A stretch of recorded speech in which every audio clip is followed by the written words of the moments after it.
O episódio de Crosslinking já vai começar e tá sensacional. Mas antes, eu queria te dizer que a gente estendeu a promoção do Oft Review Propedêuticas por mais uma semana. Isso mesmo, vocês pediram e a gente prorrogou por mais uma semana por conta aí da virada de mês. Então você ainda pode resgatar o seu bônus de R$ 500 para se matricular no nosso curso, que é voltado para a interpretação e aprender a laudar os principais exames da oftalmologia. Desde exames do segmento anterior, como Pentacam, Galilei, Orbiscan, OCT, passando pelos exames de retina, como OCT de retina, OCT angiography, exames de contraste, ultrassonografia ocular, exames de glaucoma, ou seja, os principais exames complementares para você se manter atualizado e pronto aí para melhorar a sua prática do consultório. Então, se você se interessou, é só clicar no link que está na descrição, preencher ali nome, e-mail e telefone que a gente já vai entrar em contato com você para te dar esse bônus. Então é isso, curtam o episódio.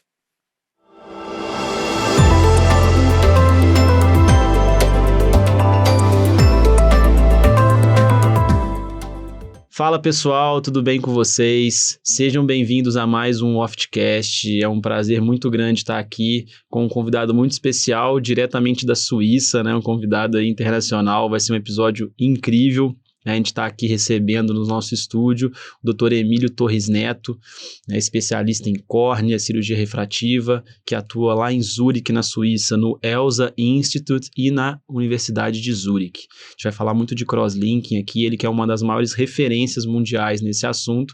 Então eu queria dar as boas-vindas ao Dr. Emílio e agradecer a sua presença aqui hoje. Bom, obrigado, Bernardo. Prazer muito grande estar aqui com vocês. Parabéns aí pela estrutura, por tudo isso que vocês estão construindo, e é um prazer muito grande estar aqui com vocês. Pô, bacana. Antes da gente entrar no assunto de crosslinking, eu queria aí que o Dr. Emílio, né, contasse para a nossa audiência, né, como que foi a trajetória dele até chegar aí à Universidade de Zurique, né? A formação dele passou por Unifesp, Santa Casa, passou pela França também. Conta um pouquinho da sua trajetória para a gente, por favor, Dr. Emílio.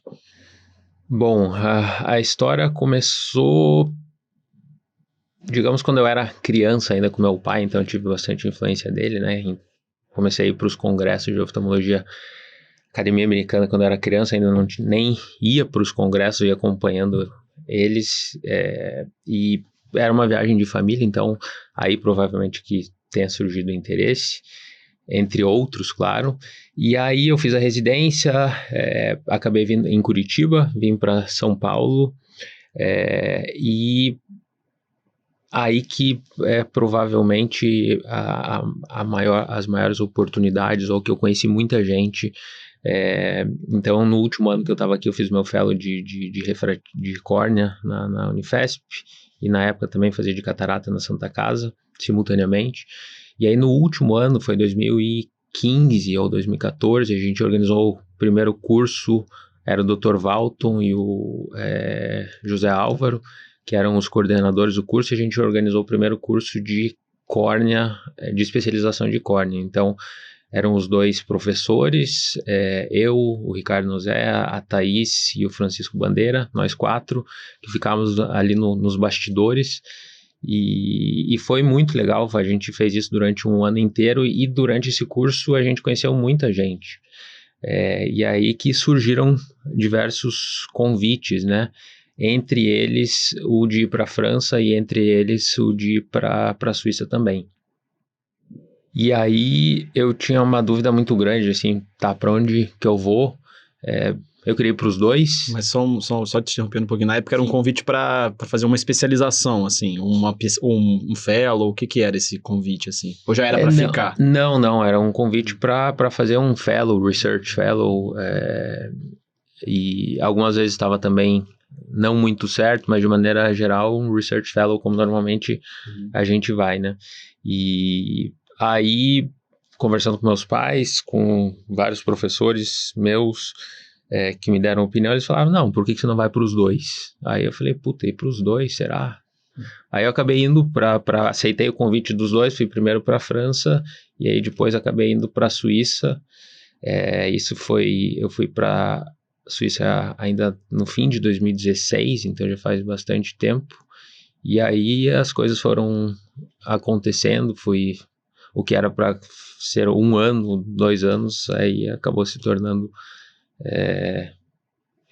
definitivo, digamos assim. Eu tô lá até hoje, já há 7 anos. Não, muito bacana. E a gente estava conversando aqui em off um pouquinho sobre a Suíça, né? Você estava me contando um pouquinho, mas já queria trazer esse papo um pouco aqui para o ceratocone, que é uma das coisas que você mais estuda. É muito diferente, assim, o que se faz na Suíça para o que se faz no Brasil, no que se refere ao tratamento do ceratocone. O que você poderia apontar, assim, de diferente, né, no que se refere ao tratamento do ceratocone? Bom, quando a gente generaliza, assim, Brasil e Suíça, é bastante difícil, talvez, de dar uma resposta exata, né? Quando a gente fala acesso à tecnologia, porque muita gente pergunta aqui sobre lá e lá sobre aqui, como é que é no Brasil? Vocês têm isso? Vocês têm aquilo? Ou não tem, vocês não têm isso, né? E eu diria que o acesso à tecnologia hoje em dia é praticamente igual. Então, claro, existem algumas marcas que não estão acessíveis no Brasil e vice-versa, mas o acesso à tecnologia é muito semelhante. Então, tudo que a gente pode fazer lá, a gente também poderia fazer quase que na totalidade aqui, de maneira geral, eu digo. Então, o acesso à tecnologia não seria o limitador nesse sentido, provavelmente.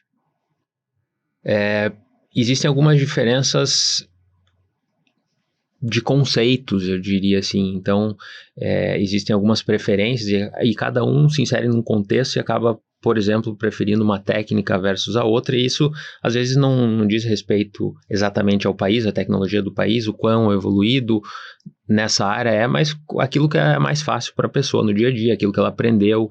Então, essas diferenças eu diria que existem, são em algumas áreas relativamente grandes, mas não por acesso à tecnologia, porque aqui no Brasil a gente tem o melhor aí da oftalmologia mundial com certeza disponível. Mas existem, como eu disse, alguns conceitos, né? E mesmo se a gente olhar dentro da Suíça e comparar, por exemplo, onde eu trabalho, né, no ELSA, e com o restante da Suíça, ou quando eu trabalhava no hospital universitário, onde eu fiz minha residência, eles têm condutas que não são exatamente iguais, da mesma maneira que a gente tem aqui no Brasil. Então, claro, aqueles centros que são específicos, igual o nosso, que recebe muito paciente de ceratocone, que desenvolve muita tecnologia nesse sentido, a gente vai ter um approach ali, sugerir provavelmente ao paciente algumas coisas que são diferentes do restante, mas se a gente for ver aí trazendo do maior, né, para o menor, vindo para a nossa realidade pontualmente na clínica, aí sim eu diria que tem bastante diferença. Estados Unidos, por exemplo, eles até hoje eles usam o protocolo de Dresden, foi lá o primeiro de 1998, 99 que foi desenvolvido, foi aprovado pelo FDA em 2016. Então, 2016 faz pouco tempo. Eles continuam usando só isso. Então, aí, esse é um bom exemplo que acesso à tecnologia e desenvolvimento nem sempre significam que as coisas correm em paralelo. Os Estados Unidos, por exemplo, está há 20 anos atrasado na tecnologia do crosslinking, por exemplo. Bom, vamos falar agora, entrar um pouquinho nesse assunto do crosslinking que a gente quer mergulhar aqui com profundidade, né? Porque aproveitar que o grupo do Dr. Emílio é um dos principais grupos que produz a ciência no que se refere ao crosslinking, né? Estão aí na vanguarda do conhecimento. A gente vai começar aqui do começo mesmo, do básico. O crosslinking, a gente sabe que é um procedimento que visa aí estabilizar a ectasia, frear a progressão da ectasia. Quais são as indicações aí mais atuais para o crosslinking? Para qual paciente a gente deve indicar o crosslinking? Quais são os critérios mais atuais para essa indicação? Bom, tradicionalmente o crosslinking foi desenvolvido e é indicado para ectasias progressivas, então primárias, por exemplo, como ceratocone, ou secundárias, como ectasia pós-cirurgia refrativa, por exemplo. Essas são as indicações mais conhecidas, né? Aí sobre a indicação, existem muitas controvérsias. Se você perguntar para diferentes médicos, especificamente que fazem só crosslinking ou bastante crosslinking, eles vão te responder diferentemente. Porque aí entra critérios, o que é progressão, como avaliar a progressão, o que é melhor para progressão, e aí são critérios que nem sempre a gente tem uma resposta unânime, digamos assim. Mas de maneira geral, o crosslinking é usado para estabilizar formas progressivas de ceratocone ou ectasias, por exemplo. Existem outras indicações também, mas elas são de maneira geral, existem menos estudos, algumas vezes case reports, né, então isoladamente, ou que foram derivadas, a gente vai falar provavelmente mais para frente para córneas finas, né, mas a partir do momento que você consegue tratar córneas finas, você também consegue tratar doenças que não o ceratocone, mas por exemplo o ceratoglobo, que até então não tinham indicação, e a partir desse momento, porque eram córneas tão finas, né, que não tinham como ser tratadas, e então, aos poucos, conforme a tecnologia vai evoluindo, a gente vai abraçando as novas doenças que poderiam ser tratadas. Por exemplo, um outro exemplo, né, seria TRE, a degeneração. Existem pouquíssimos relatos. Outra indicação do crosslinking ainda em pesquisa, digamos assim, não está amplamente difundida para uso de infecção. Então, tradicionalmente, o crosslinking foi feito para tratar formas progressivas de ceratocone e ectasias, mas isso vem se expandindo. E por último, e a gente pode conversar sobre isso, porque é um assunto bastante interessante mais para frente, atualmente a gente também está usando o crosslinking para tratar formas estáveis, mas não com o objetivo de estabilizar a doença, mas sim de melhorar a regularidade da córnea. Então, as indicações, quanto mais o tempo passa, vão se expandindo, mas tradicionalmente, na maioria dos países, para formas progressivas de ceratocone ou ectasias. E você disse que, né, aí não existe um consenso entre os especialistas no que se refere a esses critérios de progressão. Mas você poderia aí elencar aí os principais que vocês utilizam lá lá na Suíça, lá no serviço de vocês, para definir a progressão com a indicação do crosslinking? Sim, uma pergunta muito boa, muito legal, e não tem uma resposta definitiva. O que a gente acaba fazendo é usar várias tecnologias e saber a limitação de cada uma delas em determinado caso, né? Então a gente usa Scheimpflug, a gente usa OCT, então plácido associado com OCT, que é uma tecnologia relativamente nova. E também utiliza só plácido e diversas tecnologias de Scheimpflug, não só uma. E a gente compara principalmente naqueles casos, os casos fáceis, que você vê uma progressão ou que você tem certeza que está estável, você não precisa ver todas elas, né?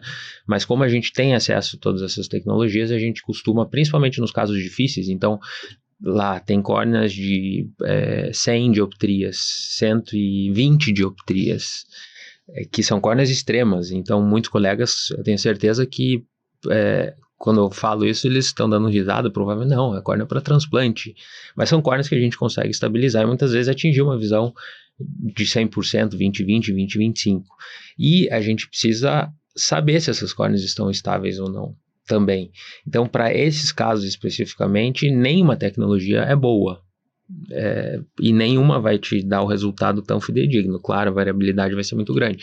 Então, o que a gente faz é usar várias tecnologias e comparar. E, na dúvida, sempre agregar mais informações.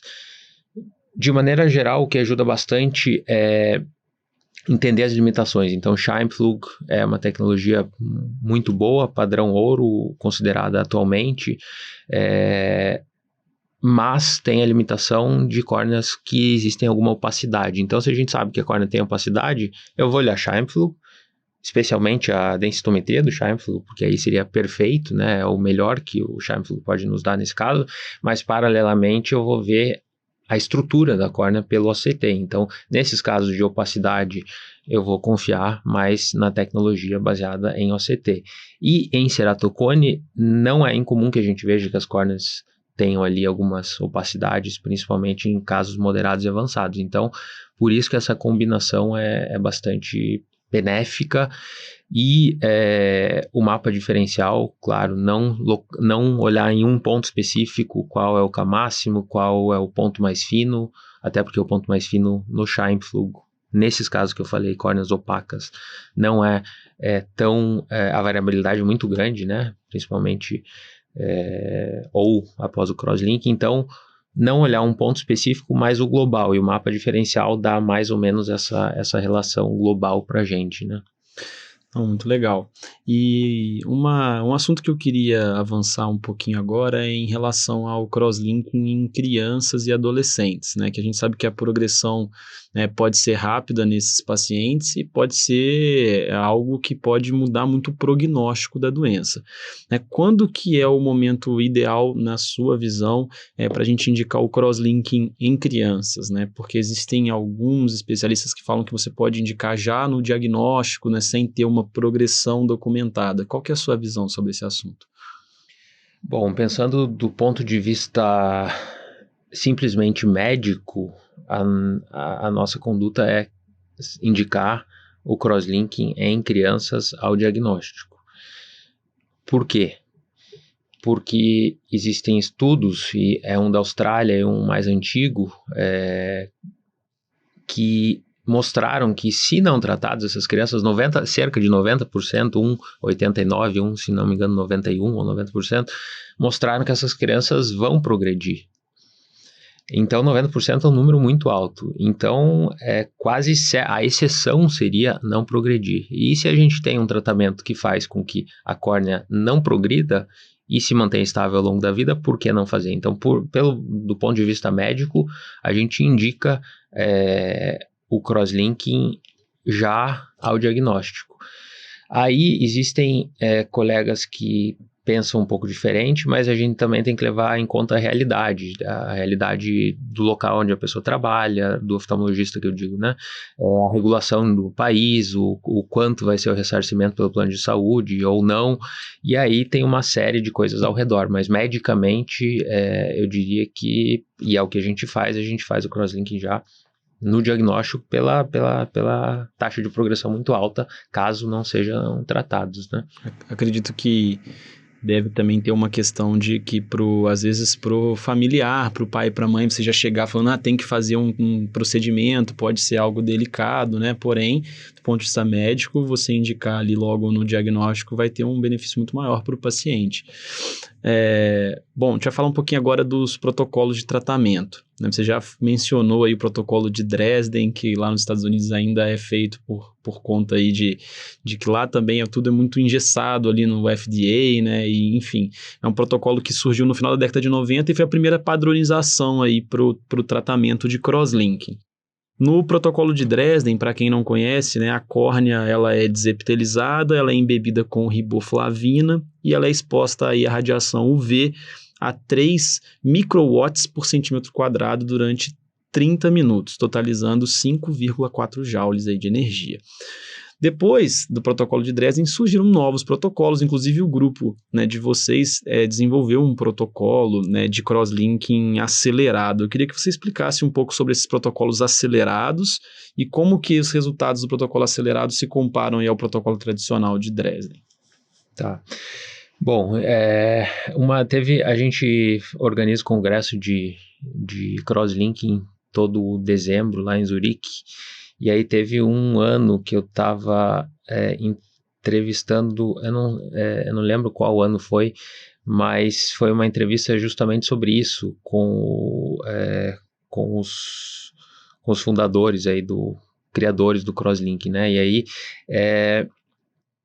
a pergunta, e eu não sabia disso até então, por que 3 miliwatts foi utilizado como... E isso virou padrão, então até hoje os Estados Unidos só utiliza isso. Por que eles escolheram 3 miliwatts? E a resposta foi simplesmente porque é o único LED, a única luz que existia.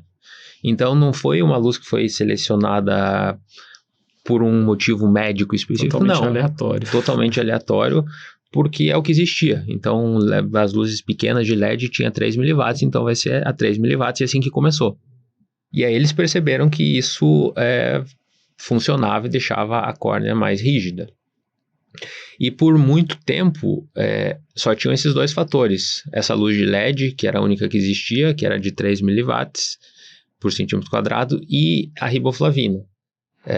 E não se sabia, não se conhecia. E o terceiro fator essencial, que é o oxigênio. Então, antes de se conhecer isso, claro, o procedimento levava 1 hora, 30 minutos de soaking, né, com a riboflavina, aplicando a riboflavina, mais 30 minutos com esses 3 miliwatts. E aí o pessoal achou que esse procedimento estava muito demorado, então eles queriam agilizar, acelerar o crosslink. E eles começaram a acelerar. Então, pela lei lá da física, se você aplica a mesma energia ou o dobro da energia na metade do tempo, em teoria você teria um efeito tão bom quanto os 30 minutos. Então, 30 miliwatts por 3 minutos, em teoria, seria a mesma coisa que 3 miliwatts por 30 minutos. Mas, claro, a gente está mexendo com tecido humano, córnea, e não foi assim que aconteceu. Então, eles perceberam que conforme o procedimento era acelerado, a córnea o procedimento não era tão efetivo. E isso ficou mais claro quando o papel do oxigênio veio, e que foi o grupo do Rafezi, lá onde eu estou na Suíça, que descobriu, e aí eles perceberam, bom, tem um terceiro fator que não tinha sido levado em conta, que foi o oxigênio. Então, pelo fato de não ter oxigênio suficiente dentro da córnea, no estroma da córnea, durante a irradiação, é que os protocolos, quanto mais a gente acelera, menos efeito ele vai ter, considerando a mesma energia. Então, né, essa multiplicação de 5.4. Mas, claro, a gente não precisa sempre ter o maior efeito possível. Então, os estudos mais longos, de 10 anos que a gente tem, são com o protocolo de Dresden, que são 10, 12, 15 anos de follow-up, mas com 9 miliwatts por centímetro quadrado por 10 minutos, parece ser, para a maioria dos casos, já uma combinação, não para casos muito agressivos, mas parece ser uma combinação muito boa, e por isso que você já vai ler em alguns artigos aí, por exemplo, o novo padrão ouro sendo o protocolo acelerado, mas não muito acelerado, ali 9 miliwatts por 10 minutos, e até poucos anos atrás era o que, agora não mais, mas até poucos anos atrás era o que a gente também utilizava para a maioria dos casos. Então, falando em crosslink acelerado, o que a gente tem que ter em mente quanto mais rápido, provavelmente mantendo a mesma energia, quanto mais rápido, provavelmente menos efetivo. Algumas modificações aí ao longo desse tempo e com todo esse conhecimento surgiram para a gente também poder acelerar o crosslinking, mantendo a eficiência. Como que a gente vai fazer isso? Então, a gente pode imaginar que mantendo a mesma energia, eu já falei, mantendo a mesma energia, isso não é possível. Ou a gente poderia dar mais oxigênio, ou poderia aumentar a energia. Então, o que a gente fez foi testar isso com o aumento da energia. Então, para casos atualmente em que a gente realmente quer um efeito bastante grande, o que a gente acaba utilizando é um crosslinking acelerado, mas com alta energia, ou seja, a energia total não é mais 5.4, mas acima disso. Então, compensando a energia, aumentando a energia, a gente consegue compensar essa perda de eficiência por acelerar. Então, na verdade, é um jogo ali de várias variáveis que a gente tem que ajustar, mas esse que é o legal, né, da tecnologia aí, do crosslinking. Outro ponto para a gente discutir é se mantém ou não mantém o epitélio, né? Tradicionalmente, nos protocolos tradicionais, a gente tem a remoção do epitélio, né? A gente chama isso de epi-off, né? No mundo aí do crosslinking, mas o grupo de vocês também estudou bastante o crosslinking mantendo o epitélio, né? Que a gente fala epi-on. Como que o crosslinking epi-on se compara ao crosslinking epi-off no que se refere aos resultados, e o que vocês têm feito mais aí atualmente? Esse é um assunto muito interessante, porque se a gente falasse em Epion, isso mudaria completamente aí o cenário do crosslink, né? A gente teria menos infecção, teria menos complicações pós-operatórias, isso poderia ser tratado aí de uma maneira mais global, de maneira mais segura. Então, o Epion é o que a gente tem tentado aí ao longo dos anos melhorar. Os primeiros resultados todos do Epion, e era nessa época aí que a gente não sabia, não entendia todos esses pontos específicos, energia, oxigênio, saturação de riboflavina, tudo isso, mostravam que a falência, então, com o Epion, quando o epitélio era mantido, era mais alta do que o normal. Então, em alguns casos, 30%, 40% de falência, o que é, ao meu ver, inaceitável.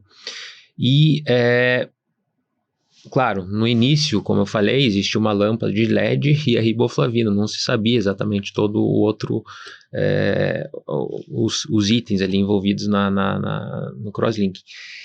O que a gente percebeu é que existem vários motivos pelos quais o epitélio diminui a presença do epitélio diminui a eficiência do crosslink. Primeiro, porque ele bloqueia um pouco de luz ultravioleta A que passa. Segundo, porque ele bloqueia e consome muito oxigênio. Então, ele consome 10 vezes mais oxigênio do que o estroma. E terceiro, porque a riboflavina também não penetra. Então, os 3 fatores envolvidos no crosslinking, que é oxigênio, riboflavina e luz ultravioletas, são afetados pela presença do epitélio. Todos eles vão estar numa quantidade menor, disponíveis em uma quantidade melhor. Então, por isso que a eficiência dele é menor. E isso tem os primeiros protocolos, né? Que eu estou me referindo. Aí, com o passar do tempo, algumas modificações aí foram feitas para tentar melhorar isso. Então, iontoforese, por exemplo, é uma energia, uma carga elétrica, um eletrodo ao redor do olho, que você puxa através de um eletrodo a riboflavina para dentro do estroma. Seria uma das modificações. Existem alguns colírios, né, penetration enhancers, que são combinações aí que danificam um pouco o epitélio em algumas vezes. Então, várias combinações para tentar levar mais riboflavina, mas sempre vai ter essa limitação. Durante a pandemia, foi 2020, né, 2021, que a rotina aí um pouco mudou, você sabe bem disso. E aí a gente começou nessa época a estudar então com os colírios como a gente poderia melhorar a difusão de riboflavina. Então a gente foi na Universidade de Zurique e também no Instituto Tecnológico de Zurique, o ETH, para tentar ajustar isso. Então a gente fez várias combinações com várias combinações desses enhancers para tentar trazer mais riboflavina. E a resposta e o final disso tudo, né, chegando ao fim, é que atualmente a gente conseguiu ter um epitélio ON finalmente eficaz. A primeira ideia disso, e se eu estiver me alongando, se me interrompe aqui, mas a primeira ideia disso foi o primeiro ajuste, né? Então, antigamente era só tentar levar mais riboflavina. Mas a gente percebeu que riboflavina, como eu falei, não é o único fator. Existem os 2 outros, a luz e o oxigênio. Então, como que a gente pode melhorar não só a riboflavina? Então, o Epion começou a ter os primeiros resultados favoráveis com o grupo da Itália, em que ele não apenas trazia mais riboflavina com iontoforese, com essa energia, né, mas também aumentou a energia que era aplicada no olho e também pulsava a luz. Então, apesar de não ser suficiente para um protocolo normal, qualquer aumento na disponibilidade de oxigênio ajudaria. Então, na verdade, foi uma combinação de pequenos fatores e tudo isso junto levou aos primeiros estudos aí que foram eficientes com o Epion. E Aí, como eu estava falando, a gente foi na época da pandemia, o que a gente não gostaria de ter é a iontoforese, porque é um eletrodo ao redor do olho, é um negócio desconfortável para o paciente, não é uma tecnologia simples, e o que a gente tenta fazer é simplificar as coisas ao invés de dificultar. Então, o que a gente tentou fazer foi retirar esse eletrodo e trazer a riboflavina com esses novos enhancers aí. E agora a gente tem tido resultados clínicos, a gente já começou, e também de laboratório, que são bastante satisfatórios. Então, linhas de demarcação de 200 micra, por exemplo, e a gente espera aí publicar nos próximos meses E o grande resultados. benefício é mais conforto para o paciente e menos complicações de você manter o epitélio? Sim, esse é um dos grandes benefícios, né? Sem risco de infecção, possivelmente também menos haze, isso ainda está para ser definido, né? Não é uma resposta definitiva, mas principalmente risco de infecção. Claro, se a gente comparar um EpiOn, provavelmente ele seja menos efetivo do que o tradicional lá, o primeiro, o protocolo de Dresden. E aí, então, a gente está falando de protocolo acelerado, a gente falou do 9 mW, agora você perguntou do EpiOn, e vão ter outros que a gente vai falar. E não existe um melhor para todo paciente. Então, o que a gente defende, que eu tento passar assim, é que a gente tem que entender o que cada um pode entregar e escolher aquilo que é melhor para determinado paciente. Então, a depender da idade, a depender da taxa de progressão, a depender dos fatores prévios, enfim, realmente individualizar cada tratamento para cada paciente. Muito legal, faz muito sentido isso aí que você falou, né? Você ter essa personalização. Bom, outro ponto que a gente precisa conversar sobre crosslinking é a questão da espessura da córnea, né? Porque, tradicionalmente, aquelas córneas com menos do que 400 micrômetros, a gente ficava sem ter muito o que fazer para frear a progressão, sempre foi considerada uma contraindicação ao crosslinking, essas córneas com menos de 400 micrômetros de espessura, mas isso mudou, né? E eu queria que você falasse um pouco para a gente sobre esse protocolo, né, sub 400 protocolo que vocês desenvolveram e como que vocês lidam com essas córneas mais finas. Bom, isso é um assunto bem legal também. Foi um estudo que começou há bastante tempo já, e a ideia era tratar córneas finas, né? Então já existiam, na verdade, outras ideias. A riboflavina hiposmolar deixaria ela mais espessa, ou lente de contato em cima da córnea. Qual o problema da lente de contato? É que, claro... Vai dificultar a difusão do oxigênio, né? Exato. E mesmo assim tem córneas ainda mais finas, né? Então, a minha colega Sabine Kling, que é física, ela trabalha em Zurique, ela que estava por trás de todos esses cálculos, né?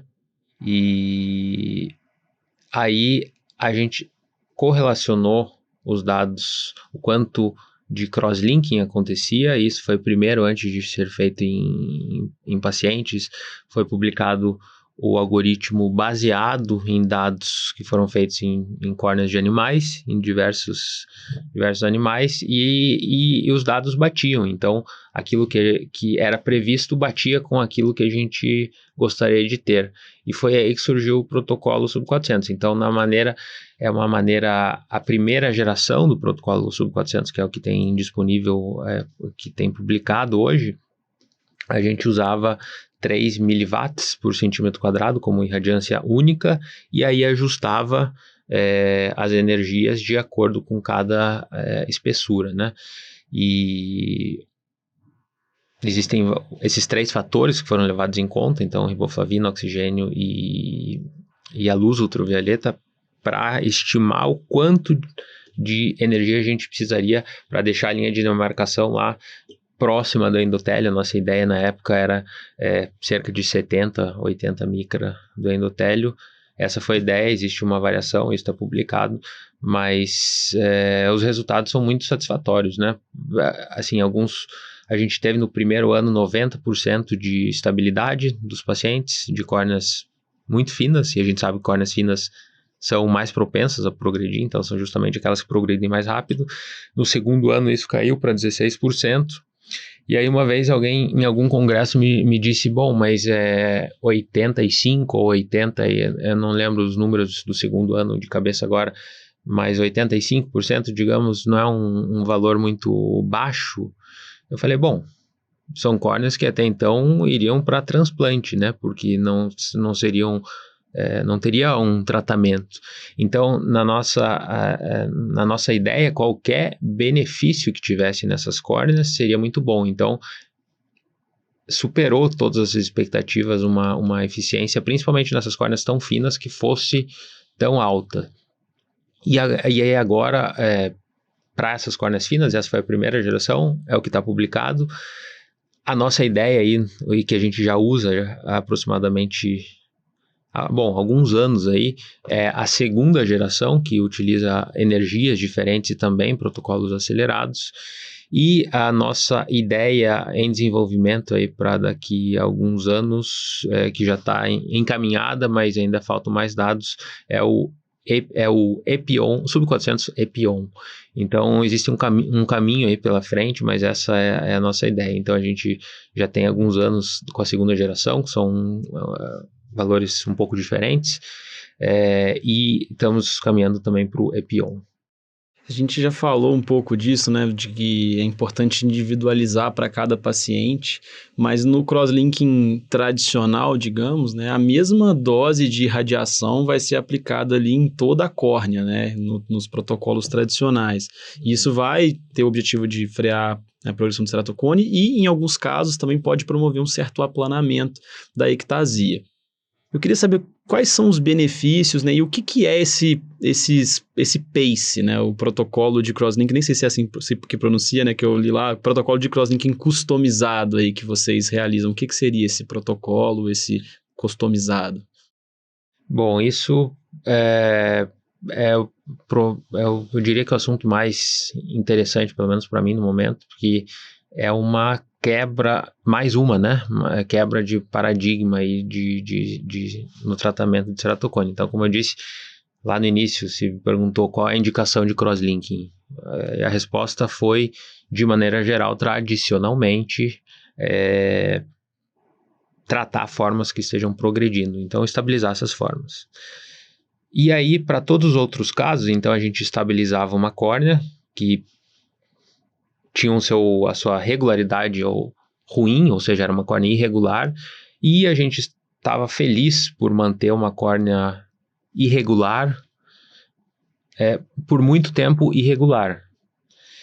E isso era considerado um sucesso, então manter uma córnea ruim por muitos anos ruim, digamos assim. E aí o PACE, que a gente chamou de PTK Assisted Epi-on Corneal Crosslinking, que é uma mistura aí de fatores.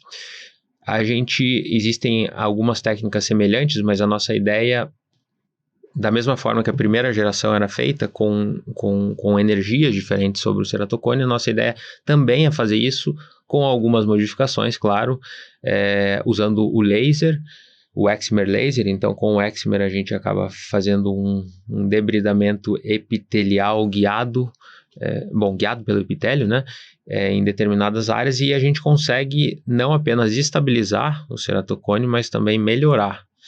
Então, eu digo que está sendo, né, para nós, pelo menos, uma quebra de paradigma muito grande, porque a gente, pela primeira vez, consegue tratar regularidades da córnea muito grandes. Então, a pergunta que fica aí é se no futuro córneas estáveis poderiam também o crosslinking customizado poderia ser feito para regularizar. Então, a gente tem alguns pacientes que a gente está fazendo isso. Então, pacientes, por exemplo, que vão ser submetidos à cirurgia de catarata, o ceratocone está estável, mas a córnea é muito irregular.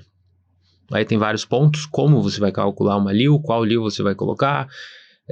E se fosse um astigmatismo completamente regular, por exemplo, por que não uma lente tórica? Claro, se estiver estável, regular, mas por que não? Então, a gente tem feito essa combinação também. Então, crosslinking sendo utilizado para regularizar a córnea e não apenas para estabilizar. Então, a gente tem um leque aí de opções para regularizar a córnea, um assunto que aqui no Brasil pouco se fala, e quando se fala, o pessoal não gosta muito, é a associação de excimer laser em ceratocone, e essa é uma combinação muito boa, né? Em casos iniciais de ceratocone, que a ceratometria não é tão alta, porque a gente consegue sim regularizar com segurança a córnea, uma cirurgia refrativa terapêutica, não é uma cirurgia refrativa estética, digamos assim, ou me fugiu o nome agora, mas é uma cirurgia terapêutica, e só que o problema é que a gente não consegue regularizar todas as córneas. Então, se vem lá uma córnea com 65, 70 dioptrias, o laser não vai conseguir regularizar tudo isso. E agora, com o PACE, a gente tem essa nova opção. Então, principalmente para essas ectasias muito intensas, e a gente consegue, o legal é que a gente consegue ver resultados tão rápidos assim, 5 minutos depois você repete a topografia, já está muito, muito diferente, um mês depois já está muito diferente, então realmente regulariza muito a córnea. A gente tem pacientes de mais de 10 dioptrias de regularização. Então, o PACE crosslinking é o que a gente chama, um crosslinking customizado, mais energia é aplicada em determinadas áreas da córnea, mais riboflavina é aplicada em determinada área da córnea também, e com essa combinação a gente consegue regularizar a córnea. É muito, muito legal. Se eu tivesse ceratocone, eu ia lá para a Suíça para tratar, porque parece outro... eu fiz residência nem tem tanto tempo assim, parece outra realidade, assim, né? Isso é muito bacana. E outra coisa que eu, fazendo a pesquisa aqui para esse podcast que eu li, que eu não conhecia, que eu queria que você comentasse sobre crosslinking profilático associado a LASIK e PRK. Para que serve? Quais são as indicações desse procedimento? Bom, esse é um assunto bastante controverso e que... A mensagem que eu queria deixar é assim, e muita gente usa o LASIK Extra, que chama, né? Ou PRK Extra, quando se associa com esse objetivo de tentar profilaticamente evitar uma ectasia. Muita gente usaria isso como um álibi. Então, eu estou na dúvida se é uma córnea... tem alguma simetria, talvez possa ser ceratocone, eu vou fazer um LASIK mais com associação. Então, isso eu não recomendaria. Então, pessoalmente, a gente não faz esses procedimentos com esse intuito. A mensagem que eu gostaria de deixar é assim, se você achar que é uma ectasia, aquela córnea tem uma ectasia, trate aquela córnea como se fosse uma ectasia. Se você achar que é normal, você trata como normal. Mas você achar que é uma ectasia e tratar como normal utilizando um álibi, que é o crosslinking, aí existe um conflito, aí, pelo menos ao meu ver. Então a mensagem é: trate aquela córnea como você acha que aquela córnea é, né? Entendi, beleza. Bom, fugindo agora um pouco do assunto crosslinking puro, mas ainda falando sobre ceratocone, já chegando aí na reta final do nosso podcast, eu queria perguntar sobre anel intraestromal, que alguns pacientes têm indicação de crosslinking e anel intraestromal, né? Qual que é, na sua visão, o momento ideal para você, né, ou a combinação ideal desses procedimentos, né? Você realiza um depois do outro, você pode realizá-los simultaneamente, né? E como é que você enxerga a melhor opção para isso? Bom, esse também é um assunto que tem várias opiniões. Tem gente que faz crosslinking antes, anel depois, vice-versa. A gente costuma, ou combinado, né? Alguns artigos mostram que se você fizer no mesmo tempo cirúrgico, você vai ter um aplanamento ainda maior. Existem pontos, vantagens e desvantagens dos dois lados. De maneira geral, em Zurique a gente acaba fazendo muito pouco anel, justamente porque a gente tem todo esse outro arsenal e que consegue corrigir as córneas com uma previsibilidade grande. Eu não posso falar que é maior que anel porque a gente não fez nenhum estudo para comparar anel versus essas modalidades mas existem alguns na literatura que tentam fazer isso. E a questão do anel, e esse é um dos pontos que lá, a primeira pergunta que você me fez, se existe alguma diferença, que aí talvez exista uma diferença das indicações. Então, o Brasil é a casa do anel, né? Os fundadores o Dr. Ferrara é brasileiro, e ele expandiu, fez esse trabalho brilhante pelo mundo, e é natural que aqui no Brasil se faça ou se implante mais anel que em outros lugares do mundo. É possível se entender isso. Mas para a nossa realidade é muito difícil você chegar para um paciente e não conseguir dizer o quanto você vai alcançar com determinada tecnologia. Então é por isso que a gente acaba fazendo muito pouco anel, por essa questão da previsibilidade, mas isso é uma questão mais de talvez ambiente, talvez até cultural dos pacientes, né? Eles querem uma resposta definitiva. A cultura alemã é diferente da cultura brasileira, e isso também tem que ser levado em conta. Então, existem esse leque todo, a gente faz pouco por esse motivo, mas não existe uma resposta definitiva. Eu já fiz bastante anel também, mas não existe uma resposta definitiva qual é melhor. De maneira geral, eu diria que se está progredindo, fazer o crosslinking antes, né? O que eu não concordo é fazer o anel, a gente tem que separar bem as coisas. E usar anel é uma coisa, mas o conceito que tem que ficar para quem está ouvindo ou assistindo é que o conceito de crosslinking é estabilizar a doença, e o conceito do anel é reabilitação visual. Então, você implantar um anel achando que você vai estabilizar a doença, existe um conceito que não está se encaixando no outro.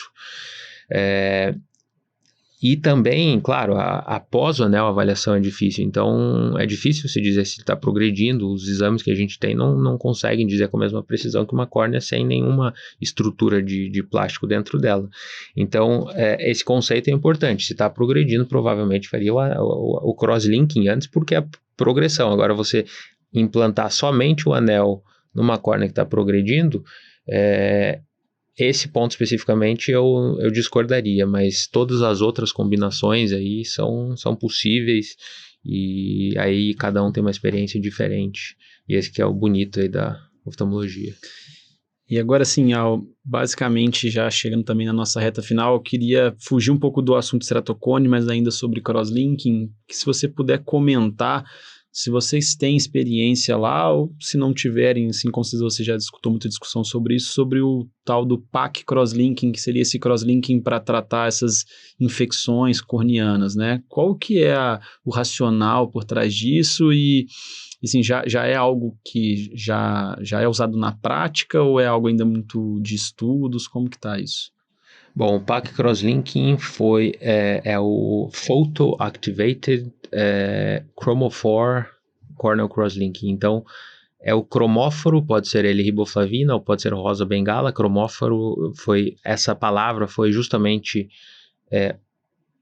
escolhida para contemplar qualquer cromóforo, seja riboflavina ou rosa bengala, ou outro que venha a surgir no futuro. Então, quando a gente usa essas substâncias associadas ao crosslinking para tratar infecções.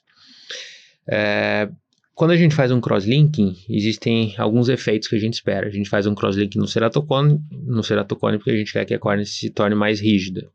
Mas junto com isso vem outros efeitos. Então, um deles o DNA é intercalado junto com o enrijecimento da córnea. Além disso, a córnea aumenta a resistência à digestão, então ela também, isso tem influência na infecção, além da córnea se tornar mais rígida. Então existem outros efeitos que acontecem junto com o crosslinking, e são desses efeitos, e tem os radicais livres, claro, que podem diretamente ali matar os micro-organismos, né? E são esses efeitos secundários no ceratocone que no PAC crosslink são os efeitos primários. Então, a gente não quer numa infecção deixar... Tudo bem se a córnea ficar mais rígida nesse ponto, mas esse não é o objetivo. O objetivo é tratar a infecção. E aí, esse é a utilização do PAC crosslink. Então, a gente fez o primeiro estudo multicêntrico global. Eu não lembro quantos países que foram envolvidos. Foi publicado faz uns 2 anos aproximadamente. E a gente comparou pela primeira vez úlceras pequenas, se não me engano 2 ou 4 milímetros, até 2 ou 4 milímetros, e comparamos isso com terapia antimicrobiana. Então, seja ela qual fosse, baseada nos achados. E esse foi o primeiro estudo cego randomizado. Então, foi, apesar de muitos anos e foi muito trabalhoso, a gente acabou conseguindo, diferentemente do planejado, um número não tão grande, justamente por todos esses critérios e pela dificuldade de obtenção de dados de alta qualidade, né? Mas o que a gente observou foi, e essa foi a conclusão, que nessas úlceras pequenas ou infiltrados, o PAC crosslinking foi tão eficiente quanto o uso de antimicrobianos. E aí, depois que esse estudo saiu, muitos me perguntavam, tá, então você está falando que não é para usar antimicrobiano? Não. Você pode usar antimicrobiano, mas a gente queria, pela primeira vez, mostrar que o PAC crosslinking funciona. O que a gente tem que ter em conta aqui é que, imagina um infiltrado. O infiltrado é branco, né, na maioria das vezes, então a luz não consegue passar. Então, existem vários fatores que vão diminuir a eficiência do crosslinking especificamente para o tratamento de infecções. E é justamente por isso que alguns estudos que foram publicados até em jornais muito bons, como o Ophthalmology, mostravam o PAC crosslinking não funciona. Só que todos eles que publicaram que não funciona, utilizaram uma energia muito baixa. Eles usaram a energia total de 5.4. E isso não é suficiente para matar... Que é do protocolo de Dresden, né? Exato.